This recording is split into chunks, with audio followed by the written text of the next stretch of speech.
Chacun d'entre nous peut agir, celui du gaspillage. Une cantine scolaire du Finistère s'est attaquée à tous les petits détails qui permettent de réduire les déchets. Et elle est notamment partie d'un vieil adage que l'on a toujours les yeux plus gros que le ventre. Reportage Bruno Bois-Robert et Anne Burlot. 50 grammes de déchets par enfant et par repas, contre 120 grammes en moyenne dans les autres cantines. À Élian, cet effort à l'écologie démarre dès la commande des produits. Exemple avec le fromage. On prend tout le temps du fromage à la coupe parce que le fromage en portion, c'est de l'emballage qu'on jette à la poubelle. Trier, recycler, même l'eau de cuisson est réutilisée en désherbant naturel. Et ici, la lutte contre le gaspillage est poussée très loin, jusqu'à la taille des couverts et des ustensiles. Des petites assiettes pour les maternelles qui ne mangent que s'ils ont l'impression que leur plat est rempli.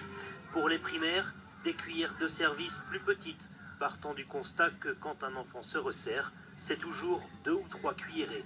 3 cuillères comme ça remplissait l'assiette, alors que 3 cuillères comme ça, ils mangent ce qu'ils ont besoin. Du coup, il y a 2 fois moins de gaspillage.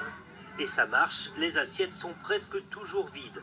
Autre mesure anti-gaspillage, les fans de radis et autres restes de légumes sont réutilisés en soupe ou en purée. Le pain est distribué en demi-tranches et les pommes quart par quart. Cela paraît de bon sens, mais ça ne suffit pas. Il faut du temps.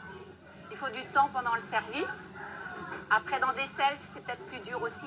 Nous, on fait un service à table, on peut parler avec les enfants, on peut repasser. En tout cas, à Élian, le résultat est là. Moins de gaspillage et moins de déchets, c'est aussi des économies. Un cercle vertueux qui ne demande qu'à se développer.